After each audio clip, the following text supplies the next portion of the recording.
It's 5 o'clock and you're on Chicago Beast Guy.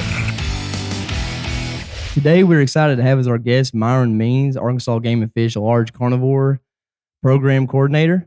And today we're going to talk about bears, where they're at in Arkansas. We're going to get into the hunting them, the seasons, and kind of regulations behind it. And we're going to get into the big cats, the mountain lions. You know, a lot of people are like, they're here, they're not here, they're here, they're not there. Yeah, you know how it is. Yeah, I hear it a lot. I guarantee you. But before we get started, make sure you don't forget to like and subscribe and check us out on Spotify, Rumble, our YouTube series on YouTube. And we're also now on Apple Podcasts. So make sure you stay tuned, check those out. Well, man, let's get right into it. So you were actually close to here today doing some work. Yeah, we actually worked up one of our Gulf Coastal Plain female collared bears about 3 hours ago. So, yeah, fresh out of the thicket, you might say. Yeah, fresh out the thicket. If you're around, so you were in Leola, right? Yes. So I actually live around Leola, and it's crazy that you guys were over there messing with a bear today because my uncle, we have a lease there, and I've hunted there growing up, and the last couple of years he's been having a lot of game camera pictures of bear. Oh, absolutely. And see, there's one right there. Yeah, that's a big male there. That was kind of hard to tell there, it's a smaller bear. Juvenile males and females kind of have a tendency to look alike. Yeah, that's probably a young male there. It's got a pretty square muzzle. Another young male. Hey, he looks happy. Yeah. He looks like he's got it pretty easy. It's typical, yeah. Definitely a young male there, or maybe a subadult. You can always tell the males from the females. Males are built heavier on the forearms and on the front end. Yeah, on the front end, the shoulders, and the neck and the throaty area. That one right there, I'm about 99% sure that's a female. Females tend to be more pear-shaped. Oh, I got you. Slender in the wrist. That's one of our collared females right there. That's the bear we were working today, actually. If you can look on the ears, they have white ear tags in the ear, and you can actually see a little bit of a collar tag hanging down right there. That was the female we worked today. Her name's Charlotte.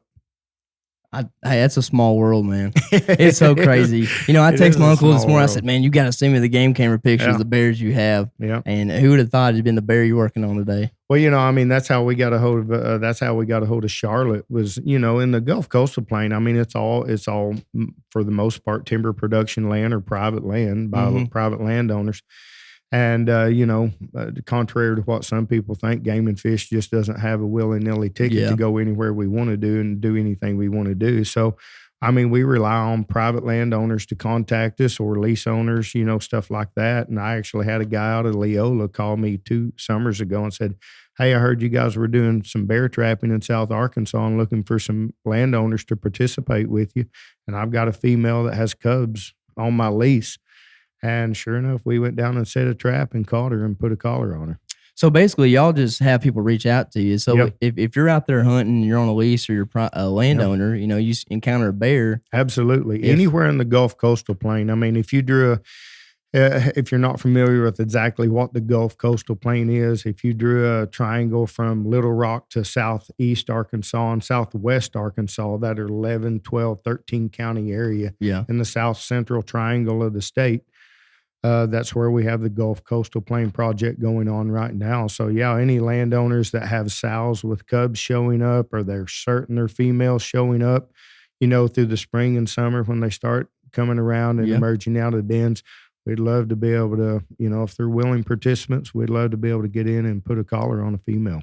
Oh, I guarantee it, So being from South Arkansas my whole life, hunting and fishing and doing everything we do down here, bear I never really associated down here with even having bears. It's not that I didn't think about it. It's just I never seen them, anything like that. But from what I understand up north, Arkansas was known as the bear state at one time. It used to be at the time of settlement, it was unofficially known as the bear state.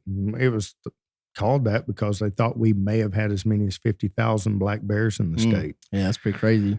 And, by the early 1920s, bears were virtually extirpated from the state.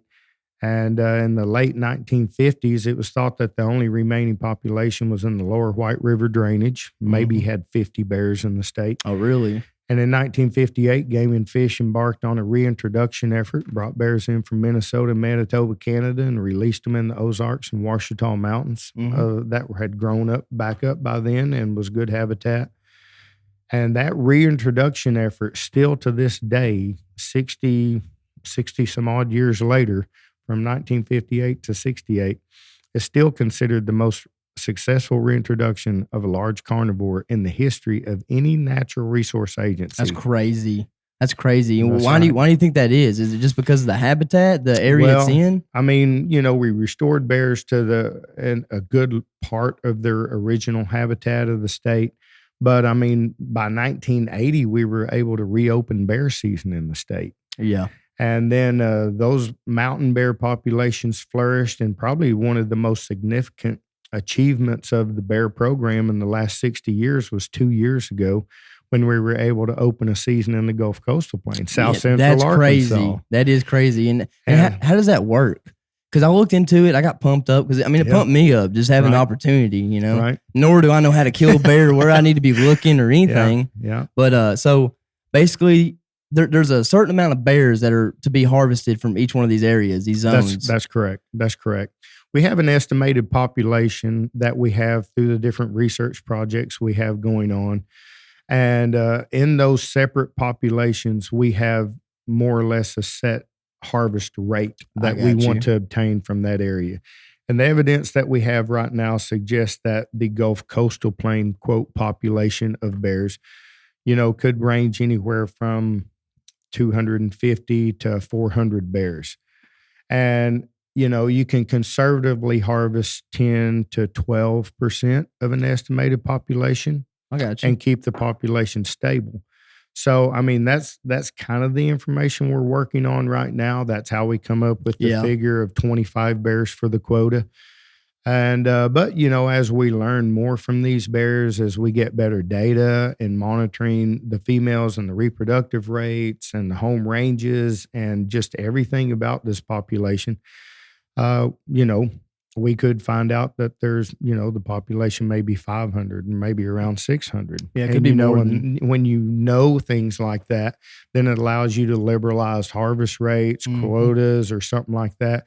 I don't know. I get a lot of people, they've asked me before, well, why is the season so late in the Gulf Coastal Plain?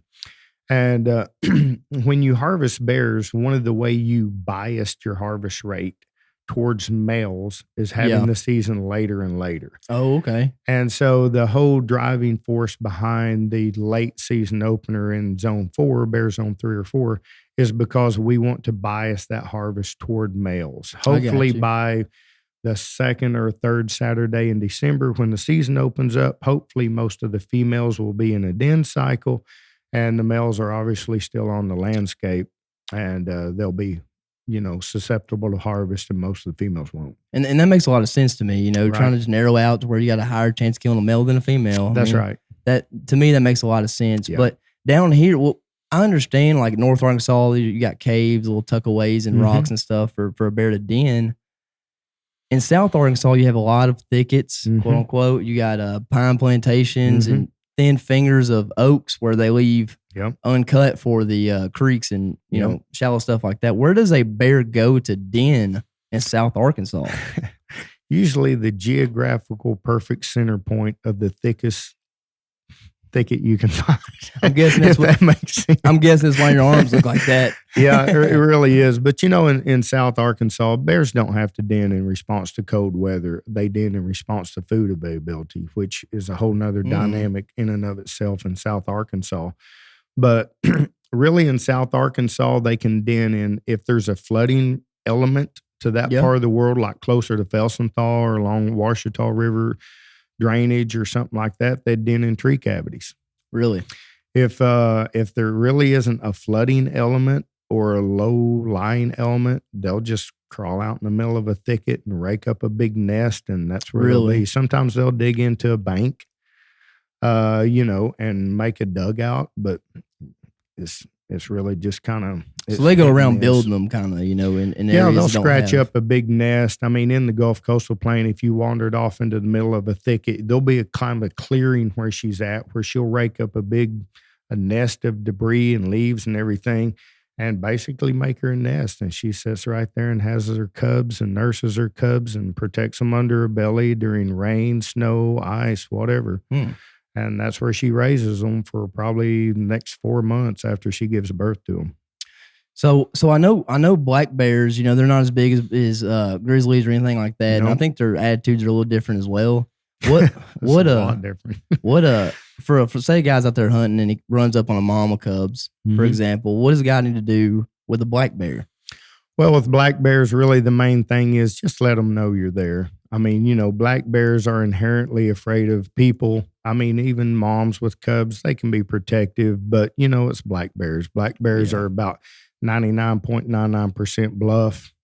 And, but they're protective. I mean, sows are protective of their cubs, but they're not something people are going to get eaten, if they encounter them. Just let them know you're there, back out of the area. If she sees you, she may wolf at you or something like that. Just basically stay calm, kind of back out, ease out. It's black bears. I definitely wouldn't want to run grizzlies. up and spook one in the thicket. You know what I mean? That'd be the No. worst case scenario. I've had them charge out of thickets whenever we dart them and stuff like that. And I've also had them, whenever the cubs squall and you're sitting there by their nest, have them charge back to the cubs and stand there above the cubs and, 4 or 5 feet from you, as long as they feel like their cubs are safe. They don't mess with you? No.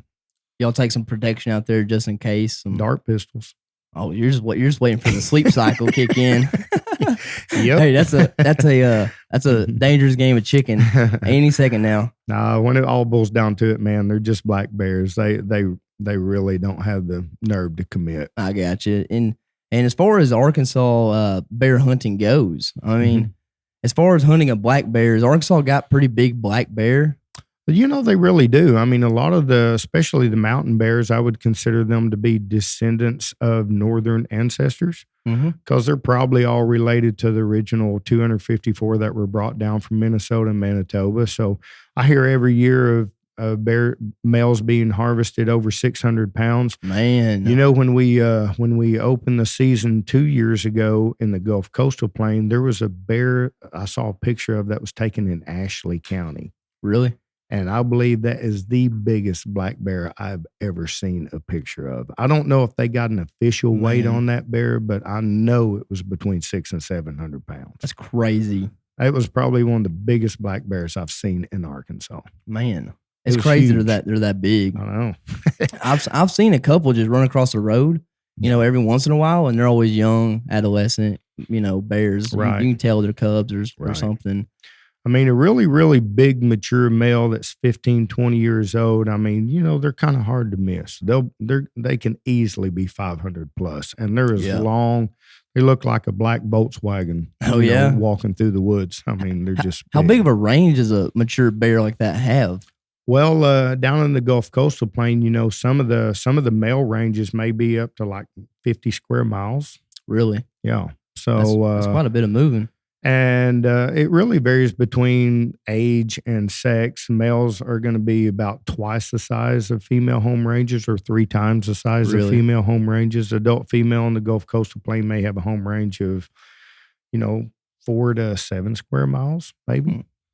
So, but they definitely have seasonal ranges. They'll have an area that they probably like to stay in the summer. And I tell people when you're talking about home ranges and bears, it's kind of like you owning 40 acres. Oh, really? Yeah. You got 40 acres, but you don't walk all over your 40 acres every day. You got a house and a yard, kind of your territory that you stay in most of the time. And then you may wander around on the back. That's a good way to put it. Something. Yep. And with bears, it's the same way. They have a home range, but they also have seasonal territories where they like to stay and forage. I got you. And that makes sense. But 50 kind of surprised me a little bit. But I guess, if you're going around and there's not a whole bunch of bear like they're in South Arkansas, they do have to travel to. Exactly. To and those eat are some of the things breed. that can extend the home range.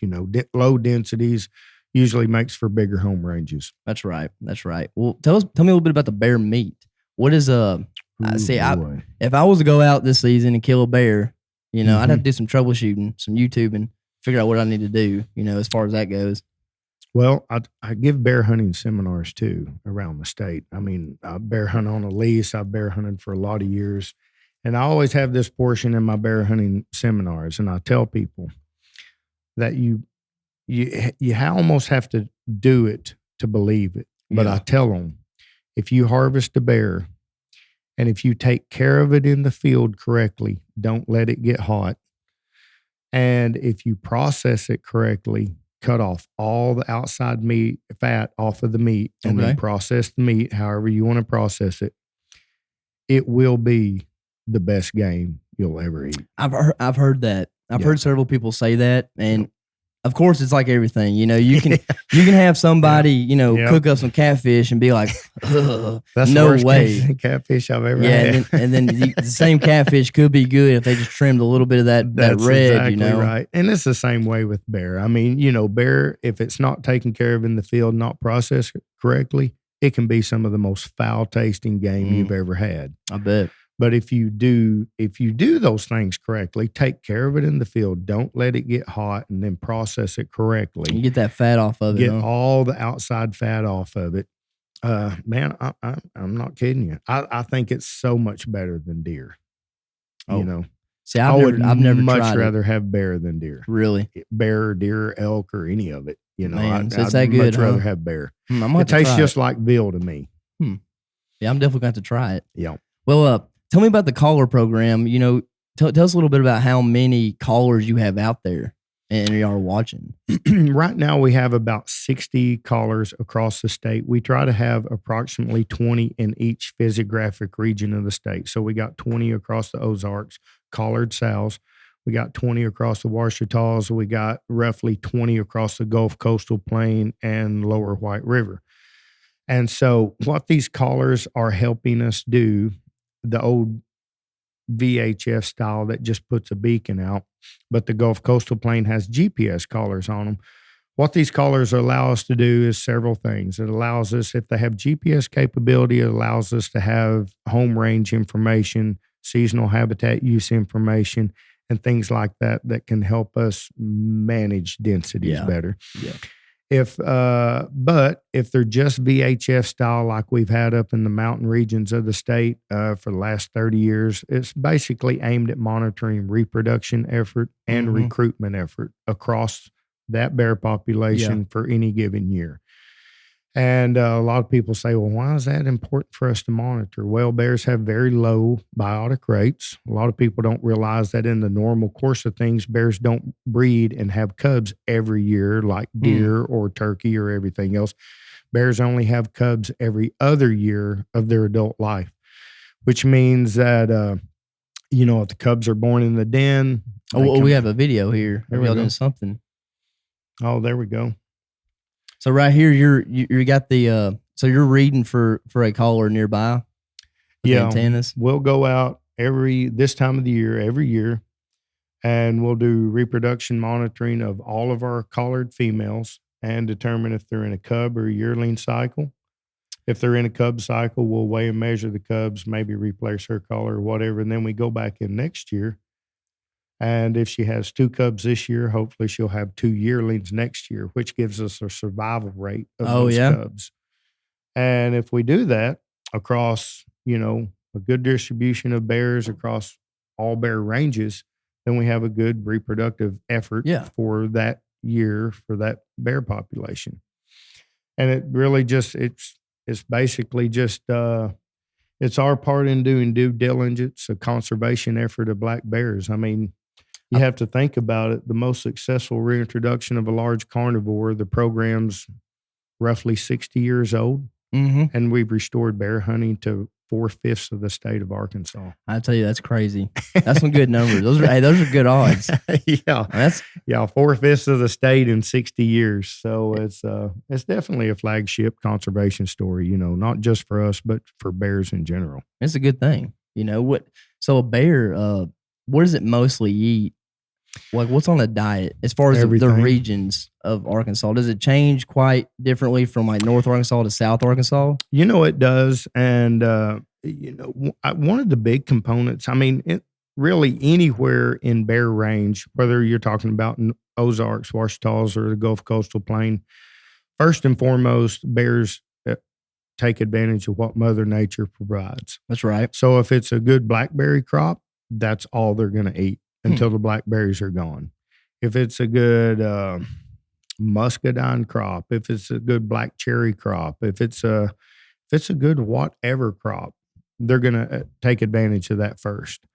And then, of course, in the fall, the acorns or the hickory nuts or whatever it is. They eat acorns? Oh, yeah. Yeah, I mean, that. What doesn't eat an acorn? What doesn't? Exactly right. Yeah, just about everything does. But, up in the mountains, I mean, those bear populations are definitely mass dependent. They are dependent on that fall mass, whether it be acorns or hickory nuts. But it's not so much in the Gulf Coastal Plain. And I tell people all the time, 30 years ago, the Gulf Coastal Plain was really kind of marginal bear habitat, marginal at best. Yeah. But there's a cultural thing that has happened over the past 30 years. And you know what that is? Deer clubs, deer feeders. And I mean, it's a great thing for deer clubs, but it's also a great thing for bears. I mean, it is literally what has turned the Gulf Coastal Plain from marginal at best bear habitat to moderately good bear habitat. And that's just people going out there planting whatever, and then also throwing food corn plots, but also having that food available in the fall, because there is no doubt that was the limiting factor of having bears in the Gulf Coastal Plain. That makes a lot of sense. And when the culture changed and everything else, and people started supplemental feeding deer, that changed the habitat. That gave bears a fall food source. Yeah. And I tell people all the time, I call corn the acorn of the South.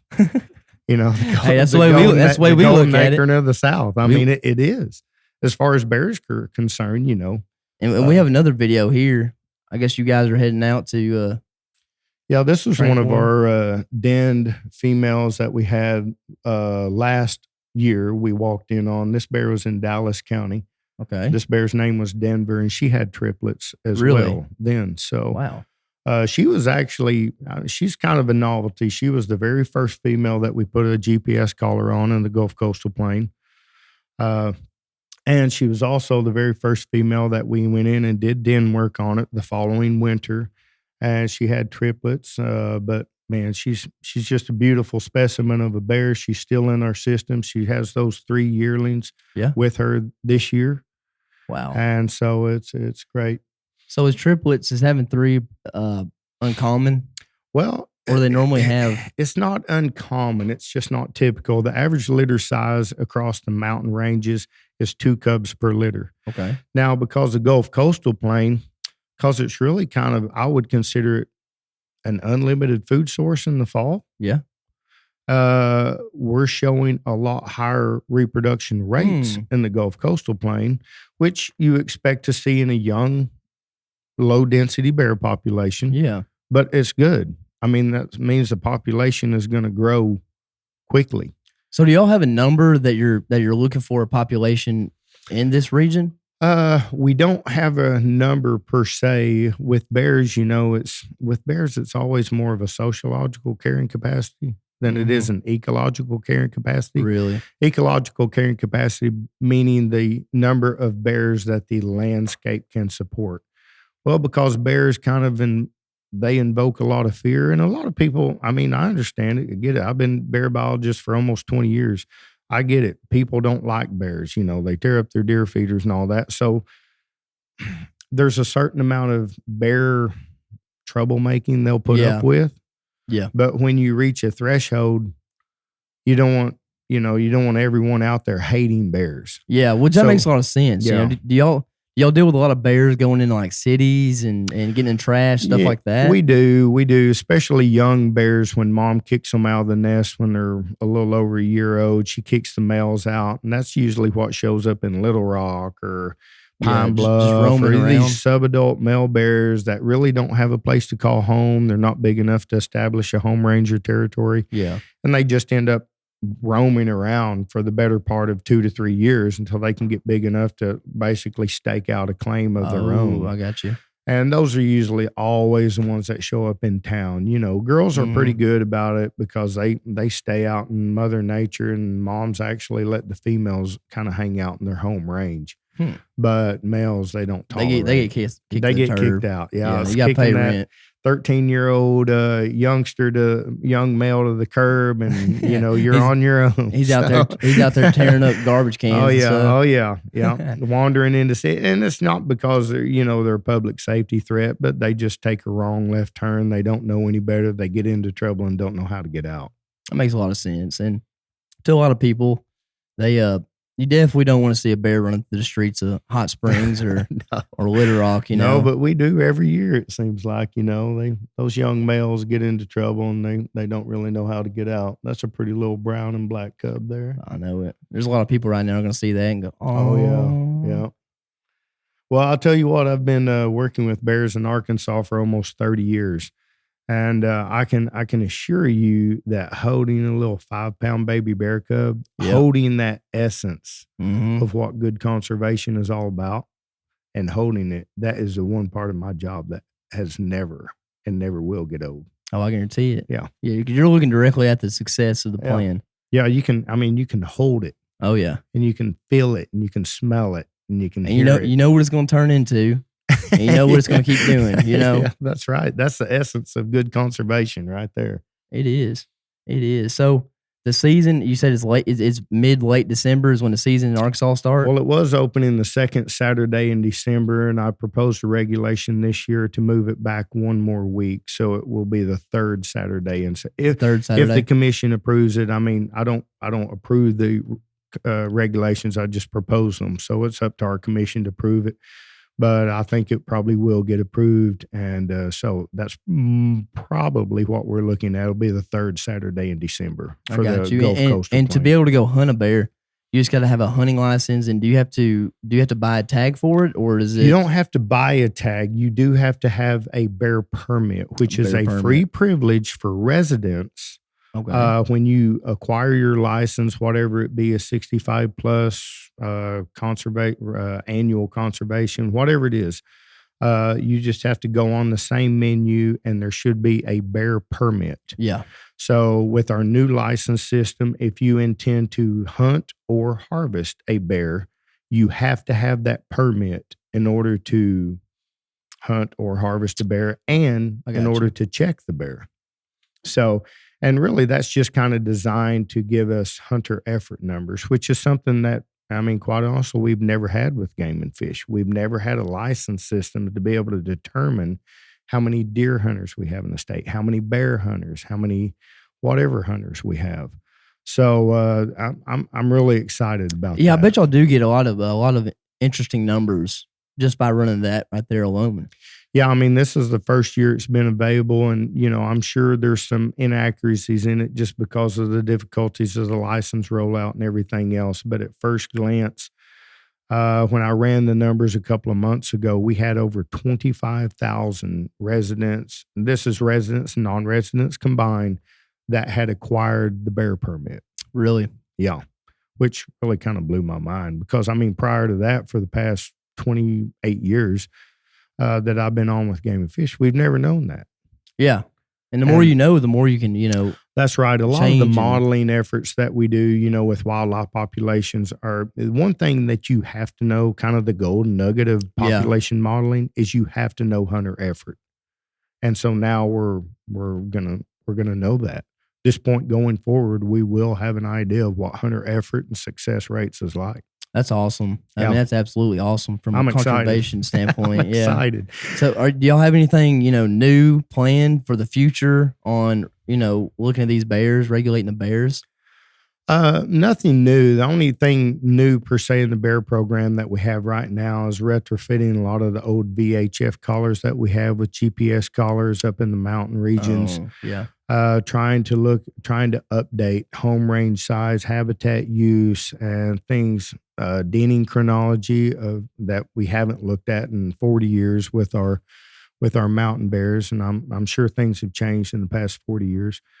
But I mean, really, as far as regulation wise or adding new zones, it's probably going to stay about where it's at right now until you get some more data and things start going up. You know, because the population, the way you are doing it, it's hard to believe that it doesn't just keep growing and growing and growing. And it will. I mean, all the indicators that we have until this point indicates that all the populations, the Ozarks, Ouachita's, and the Gulf Coastal Plain, all populations are still growing. Some of them more rapid than others. But, this past year was a record harvest year for bears, 765 bears in Arkansas. 765 bears. Statewide. That's crazy. That eclipsed the previous record of 100 bears. The previous record was 2 years ago. Yeah. And we're actually right there where we need to be as far as numbers wise and harvest wise. So I'm excited about that. I think the only direction we have to go from here is up. Well, hey, that's good. That's good. That's I great. didn't go after a bear last year, but I wanted to. I just didn't know enough about it, and then I had a lot of other stuff going on, so I didn't get a chance to. But I'm definitely interested. And the Gulf Coastal Plain season is, it's going to be a short season. I mean, at best, it's going to be a week long, and more than likely with the 25 bear quota spread across, 11, 12 counties. Yeah, they're probably going to hit that pretty quick. But in all honesty, the more information we have on this population, the better management decisions and harvest strategies we'll be able to make. I don't think it's going to be that way, from now on. I think as we know more, we'll be able to continue to liberalize the season down here and things like that. Maybe not make it earlier, but at least make it, higher quotas and things like that. Yeah. Well, it makes a lot of sense, man. It is exciting stuff, It is. Now, I wish y'all could get rid of the hogs. The bears, I like the bears a lot more than I like the hogs. Bears just ate hogs, right? If they only ate, hey, if y'all can go in there, chip them, probe them, whatever y'all got to do to get them to where they only ate hogs, I think we'd be good off. Well, I grew up in Arkansas all my life and went to school here and everything, and then basically spent my whole life in Arkansas. And when I came down to Gulf Coastal Plain, 2 years ago to start the study, I'll tell you what, there was one thing I was absolutely amazed about is the number of hogs on the landscape. It's insane. And it's a crazy number that there's an amount of hogs. It's like, how do you even stop that with how fast they reproduce? And how young they can start reproducing. It's crazy. I mean, do you see any way to hurt those numbers, offset them, or? I don't know. I mean, I've heard other estimates that say you have to wipe out as much as 80% of a hog population just to keep it stable. Oh, man. How do you do that? I don't know how you combat that. I mean, I don't. Oh, my gosh. We have a feral hog coordinator, though. I know. Hey, you got to put in a good word for him. Pass the buck. Hey, absolutely. Absolutely. We need to talk to him because, down here, hogs are way of life. You be driving down the road and 15 of them run in front of you. It is. Well, I tell you what, this is the next thing we're going to talk about. Is something I'm excited to talk about because you hear there are, you hear there aren't. That's right. I'm going to dispel the myth. Oh, yeah. Oh, yeah. Let's talk about the mountain lions. Let's talk about them. I used to be the bear program coordinator, and I'd say 10 or 12 years ago, an occasional mountain lion started showing up in the state. Yeah. And I guess really, for the lack of a better term, they needed someone to monitor occurrences and everything. So they assigned the task to me. I mean, what better person to give it to than the bear biologist? So that's how I became the Large Carnivore Program Biologist, which basically still means that 99% of my job, daily duties, revolve around bear and about 1% documented mountain lion occurrences. So, do y'all get a bunch of occurrences? Like, is there a lot of just? I get a bunch of reports, okay? And a lot of people try to tell me all the time, I like how you put that. Game fish says we don't have them. No. I mean, for 30 years that I've been here, Game Fish has never said we don't have them. What we have said, and it's still our official position, is we don't recognize a reproducing population, because all the evidence that at least I've gathered over the past 12 years indicates that they're all most likely transient males. Mm-hmm. We can have any given time. How many mountain lions are in Arkansas? People ask me. I have no idea. Yeah, there could be one, it could be two, it could be a dozen, there could be 20. I have no idea. Yeah. But you think about 15 years ago, there weren't as many game cameras on the landscape. That's true. And security cameras and everything. But nowadays, with the number of security cameras, whatever game cameras and that are on the landscape almost all year round. We have had more legitimate sightings in the past few years than we historically would. Historically, I was able to verify by going out and collecting field evidence, whether it be a track, verifying a game camera photo, collecting hair, something like that. I was able to verify one occurrence a year. Really? Yep. And where are those mostly at as far as in Arkansas? Man, they can be anywhere. Really? You know, literally anywhere. They could be in Washington County. It could be in Nevada County. It could be in wherever. So you think there's not an actual, they're not, I guess, a group of them that's reproducing and growing in Arkansas. You think they're just traveling from other states? Yeah. I think they're Arkansas? traveling from other states into Arkansas. And let me kind of explain why I think that way. Number one, we still don't have any evidence of any reproduction going on. And it was in 2014, I think it was, if I'm not mistaken. We had a goat killed in Marion County. A landowner called us and said, "Hey, I found a goat and it was half buried, cached." And that's just what cats do. Bobcats, mountain lions, house cats. They kill something and they'll cache it, kind of bury it. Yeah. And it's pretty specific behavior to cats. Yeah. Big and small. So we put a game camera up and we actually collected some hair on a briar thicket next to the cache, took the hair sample, sent it off to the genetics lab, got a game camera picture of a mountain lion coming back to that goat cache the next day. And then the lion just disappeared, didn't show back up anymore. Okay. In 2014, in November, during deer season, a mountain lion was shot in Bradley County by a deer hunter from Louisiana. When we went and collected the specimen, took samples off of it and everything else, it was an adult male. Guess what? Same cat? Same cat. Really?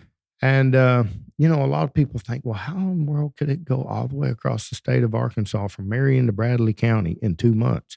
It may have done that in a week.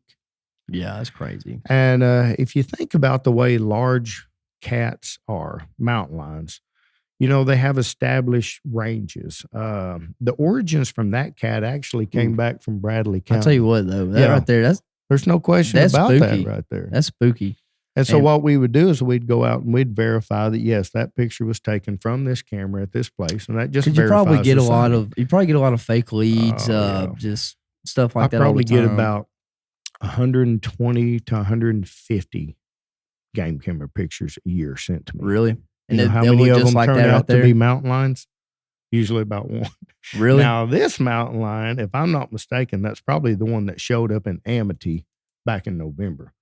Because for some reason, that cat has been hanging around a 2 or 3 county area, Clark County, Amity. What county is Amity in? But anyway, it's been showing around in the 2 or 3 county area. I probably got 20 pictures of that cat, and it just keeps staying in that area. Now, as a biologist, that tells me one of two things. Either it's really happy in that area or it's a possibility there could be a female there.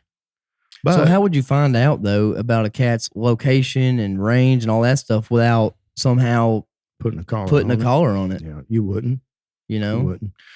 The thing that people, the way I look at it is, with mountain lions can have unlimited home range. Yeah. All right. So when you have an established population of mountain lions, whether it's the South Hills of South Dakota or Southeast Texas, any of that, when you have a population of mountain lions, the females get to stay in the population because everybody wants the females there to breed. Yeah. All right. The males don't. And it's the same way with bears. The males get kicked out, the young males get kicked out, and they are forced to either exit the range or go out and mature and come back into the range and fight and defend a territory. So the male's basically just out wandering around because it can't stay, Exactly. Like the females. It's just got to go look. It can't stay with the females in the population because the adult males will drive it away or kill it or whatever. Bears are the same way. They just don't typically disperse as far as mountain lions. Mountain lions can disperse, young males can disperse hundreds and hundreds and hundreds of miles. That's crazy. And so the origins from the cat that was collected in Marion and Bradley County, the origins came back from the South Dakota population, Black Really? Hills of South Dakota. Now, that doesn't necessarily mean it was born there and traveled to Arkansas. It just means at some point in its lineage, it was from that population. So is it conceivable to think that a young male could travel across out of South Dakotas, down the Missouri River to the eastern side of Nebraska, then follow the Missouri River down into Missouri River, hit the Ozarks of Arkansas, cat around for a little bit, come into the Ozarks of Arkansas, and, and just keep moving? Because mountain lions are just like any other wild animal. They live for three things: food, cover, and procreation. Mm-hmm. And in the absence of any one of those things, well, we know Arkansas is not limited on food. Yeah. We know Arkansas is not limiting on cover. So what in the world would keep a young or an adult mountain lion from moving if he found a mate? It'd have to be mating, yeah. Right. If he doesn't find a mate, He's got to he's keep not on, going to keep it stay. on. He's not going to stay, and it's just that simple. And so, well, that's one of the things that's a little bit puzzling about the Amity cat. That, he's been in that area for 3 months now. We've gotten pictures of him, and I think my last picture was 3 weeks or so ago. And I'm assuming it's the same cat. Maybe it's not. But all the evidence that I have had for the last 15 years or so, and all the sightings that we've, verified and everything else, I think we're up to 24 now for the past 15 years. So it's not very common whatsoever. No, you don't think so? It's not. But I mean, that's just the information that we get. So, maybe there's been a female out there for 20 years. We just don't have evidence of it. Yeah. So with the mountain lions, is it a population that y'all are just not necessarily worried about, not keeping up with? It doesn't matter if it... I mean, we're monitoring it. Are we ever going to do anything to try any reintroduction of it? I seriously doubt it. Yeah, No. I bet. I mean, it's just, those are just kind of things that you don't... It's kind of one of them deals where if it happens, it happens. If it happens, it happens. If it doesn't, we're just gonna keep on. If for some strange reason a female wants to just pack up and move hundreds of miles into a new part of the world, which they would probably never do, hey, it'll happen. And all the experts will say that, hey, if there's a female in the area, males will find her. And I believe that. So if a female ever showed up, would we have a breeding population? Probably eventually. I mean, we've had 24 verifications in the past 15 years. If you look at the past 15, 20 years in Missouri, they've had almost 100. Yeah. So, that makes sense. Yeah. Especially if you have mountain lions that are dispersing out of northern populations and filtering into Arkansas. And you've never had any. Them to have more. And you've never had any, like, what do you call them? Kittens, cubs? What are they called? Never seen any evidence of it. So, I have people tell me about it, but I mean, if I relied on everyone's word or sightings or something like that, we'd probably have 20,000 mountain lions. And not actually see. But I mean, I have to go on fact and verifiable evidence. Yeah, so. Which makes sense. I mean, I don't think there's a lot of people that I know personally that have seen a mountain lion. Of course, you got that group of people that that have seen Bigfoot too. I'm sure y'all get y'all's fair share of Bigfoot calls as well. We do, and I try to avoid that subject at all costs. I am not a cryptozoologist. Do y'all have do y'all have like a standard response to those people?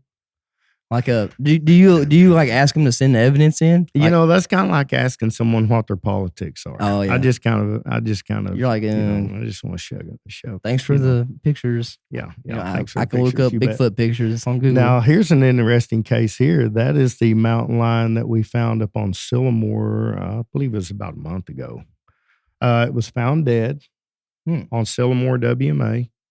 It did not have any bullet holes or anything else like that. We did a full necropsy on it. Our wildlife veterinarian, Dr. Jim Ballard, did a full necropsy on it. We collected hair, tooth for aging.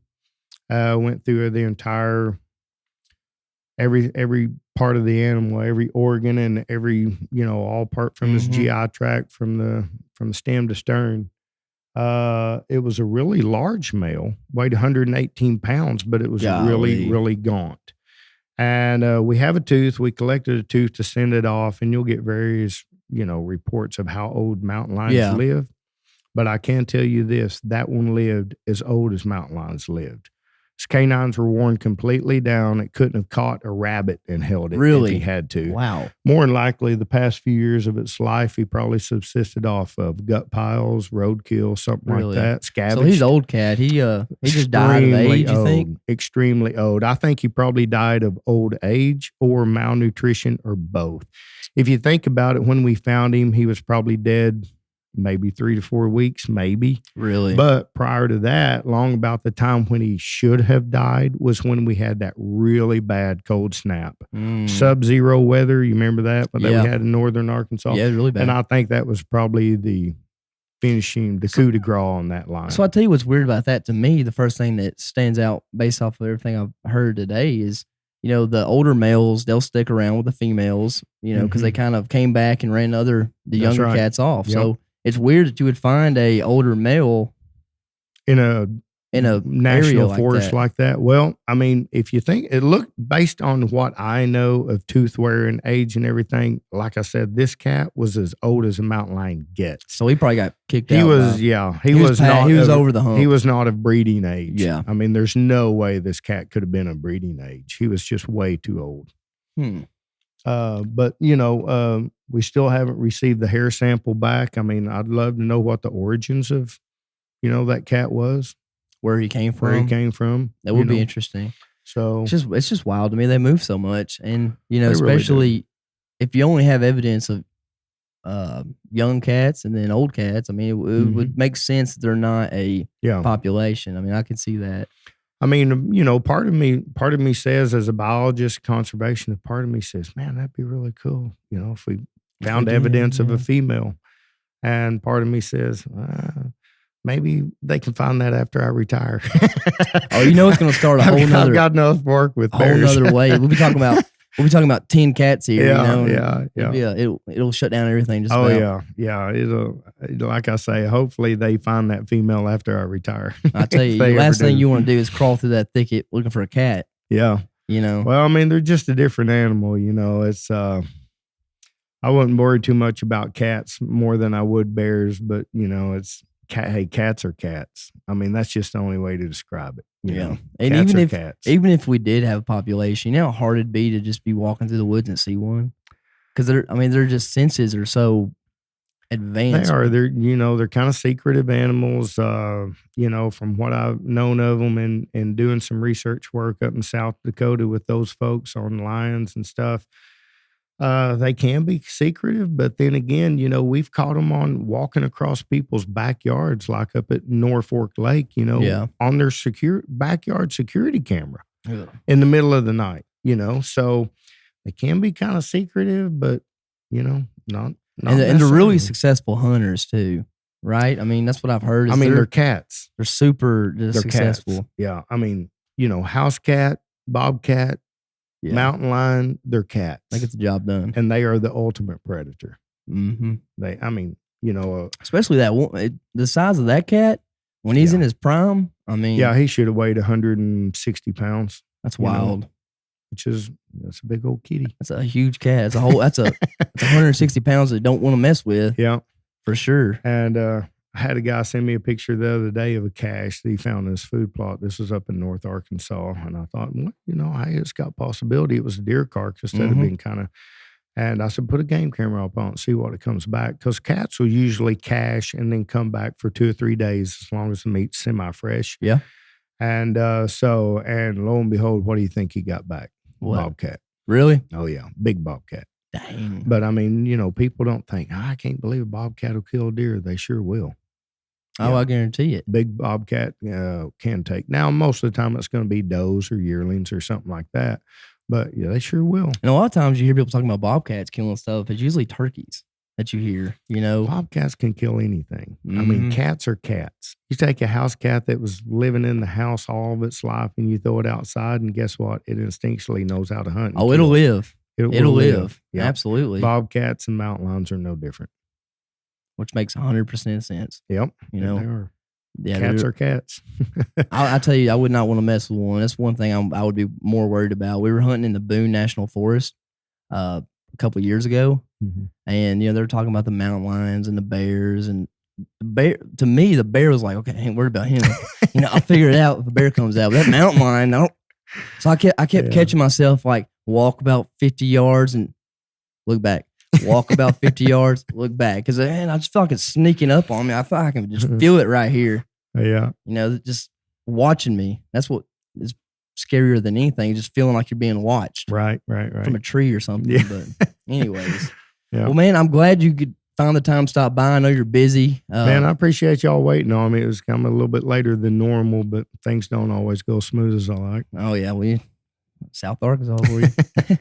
Battling the thickets. Oh, yeah. And, today we went over everything with the bear, the population down south, what, the ranges, the seasons. We went over basically all of the bear in Arkansas, I would say. And the bobcats, I think we can bust it that, from the horse's mouth, the expert over here, right. He says that there are no population of mountain lions in Arkansas. Breeding populations. Yeah, I like how you worded it when you first said it. You said there's definite specific language there. Yeah. I mean, at any given time, are there mountain lions in Arkansas? Probably more than likely. Oh, yeah. Are those mountain lions more than likely transient males looking for a place to set up shop and raise a family? Probably.